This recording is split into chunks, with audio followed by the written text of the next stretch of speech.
السلام علیکم. آپ یوٹیوب چینل دیکھ رہے ہیں. میں محمد حسان ہوں. افسانہ کتا بلّہ پارٹ 2. تمہیں میرے چہرے پر یہ گڑا برا لگتا ہے نا کاکے یار؟ یہ ساری کہانی سنانے کے بعد کالے چشمے سے اپنی ایک آنکھ اور دوسرے گڑھے کو ڈھانپتے ہوئے مجھ سے پوچھا. مجھے تم اچھے لگتے ہو چاچا، میرا کیا لینا دینا تمہارے گڑھے سے؟ میں نے بھی کوئی لگی لپٹی رکھے بغیر جواب دیا. یہ بات سچ بھی تھی، مجھے چاچے کے ساتھ کوئی خاص ہمدردی تھی. وہ ایک اچھا آدمی تھا، اس لیے مجھے اچھا لگتا تھا. جب وہ اپنے خاص انداز میں مجھے کاکے یار کہتا تو مجھے یوں محسوس ہوتا جیسے اس دنیا میں صرف وہی میرا پکا دوست ہے. ہوش سنبھالتے ہی میرا اس سے ابا کے خدمتگار اور قابل بھروسہ آدمی کے طور پر تعارف ہو چکا تھا. ابا کے مطابق وہ میری پیدائش سے پہلے کسی ٹرک کے ساتھ مزدوری کرنے آیا تھا اور پھر یہیں کا ہو کے رہ گیا.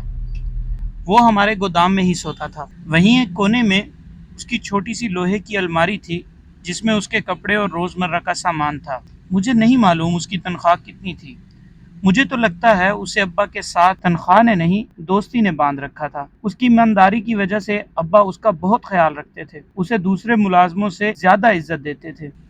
ہمارے کباڑ کے سارے کاروبار پر اپنی ایک آنکھ رکھنا چاچے بلے کی ذمہ داری تھی. اس کے علاوہ مجھے اسکول پہنچانا اور واپس لانا بھی اس نے اپنے سر لے رکھا تھا. اس نے میرے لیے خصوصی طور پر اپنی سائیکل کے ڈنڈے پر ایک چھوٹی سی فوم بھری گدی لگوائی ہوئی تھی. اسکول جانے اور آنے کے سارے سفر میں اس آرام دہ گدی پر بیٹھا سارا راستہ بے تکے سوال کر کے اس کا دماغ کھاتا رہتا تھا. ایک آنکھ ہونے کی وجہ سے وہ بہت آہستہ آہستہ سائیکل چلاتا اور مجھے ہمیشہ گیٹ بند ہونے سے 1 منٹ پہلے ہی اسکول پہنچا دیتا تھا.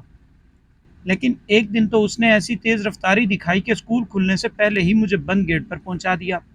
ہوا کچھ یوں کہ راستے میں مجھے اچانک یاد آیا کہ اسلامیات کے استاد قاری یاسین نے دوسرا کلمہ زبانی یاد کر کے آنے کا حکم دیا تھا اور یہ بھی کہا تھا کہ جسے یاد نہیں ہوگا اسے سخت سزا ملے گی. قاری یاسین کی سزا کا خیال آتے ہی میں نے چاچے بلے سے کہا کہ وہ مجھے سارا راستہ دوسرا کلمہ یاد کراتا جائے. یہ سنتے ہی اس کے دونوں پاؤں سائیکل کے پیڈلوں پر اتنی تیزی سے چلے کہ 2 میل کا فاصلہ 2 منٹ میں طے کر کے اس نے اسکول کے سامنے جا بریک لگائی جہاں میرے 2 ہم جماعت بند گیٹ کھلنے کے انتظار میں کھڑے تھے. اوے بچوں، تمہیں دوسرا کلمہ آتا ہے؟ چاچے نے پھولی ہوئی سانس میں ان سے پوچھا تو دونوں نے اقرار میں سر ہلایا.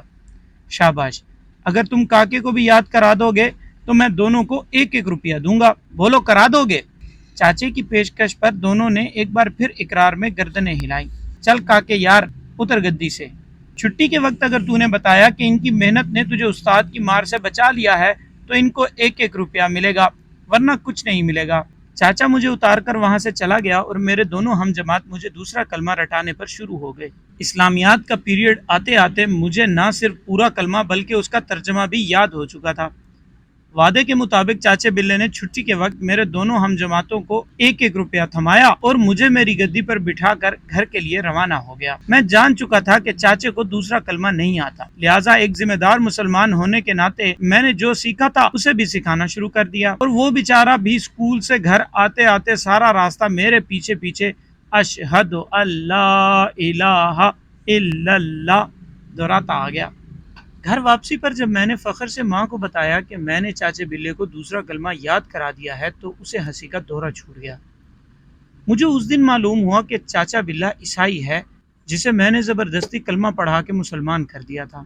اس وقت میں نے اپنے آپ کو ایک ایسا خوش قسمت بچہ سمجھنا شروع کر دیا جسے اتنی چھوٹی عمر میں ہی خدا نے غیر مسلموں کو مسلمان بنانے کے لیے چن لیا ہے. اگلے دن میں نے چاچے بلے سے کہا کہ اب وہ میرے ہاتھ پر اسلام قبول کر چکا ہے، اس لیے آج کے بعد بتوں کی پوجا نہیں کرے گا، 5 وقت نماز پڑھے گا، زکوٰۃ دے گا، روزے رکھے گا اور ہر سال حج پر بھی جائے گا. اوے کاکے یار، حج پر جانے میں تو بہت پیسے لگتے ہیں، میں کہاں سے لاؤں گا اتنی رقم؟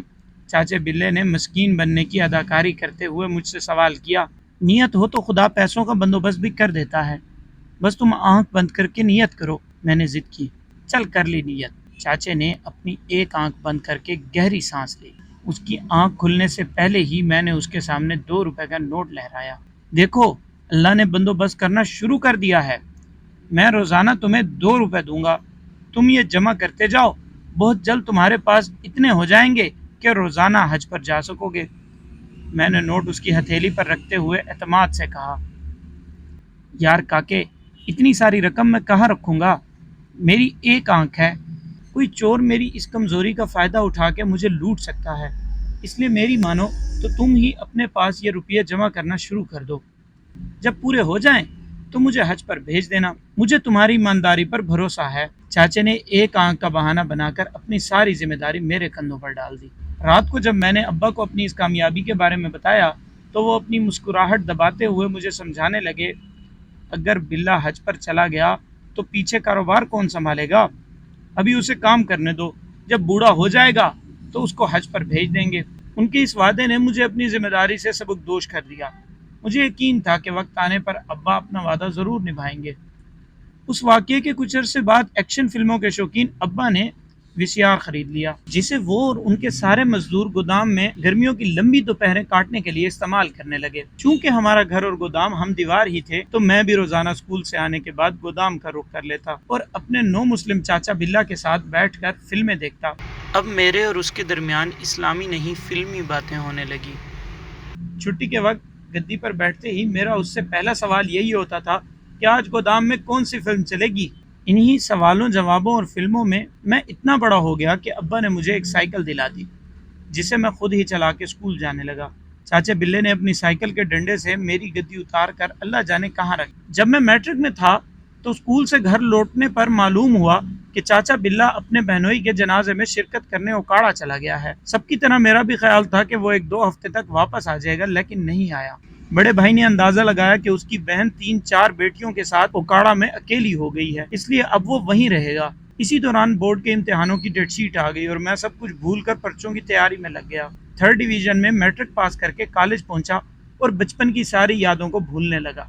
لیکن جب کبھی کینٹ گیٹ کے قریب سینٹ تھامس چرچ اور گورے قبرستان کے پاس سے گزرتا تو چاچے بلے کی یاد آتی، وہ بھی اس لیے کہ میں ان دونوں جگہوں پر اس کے ساتھ آ چکا تھا۔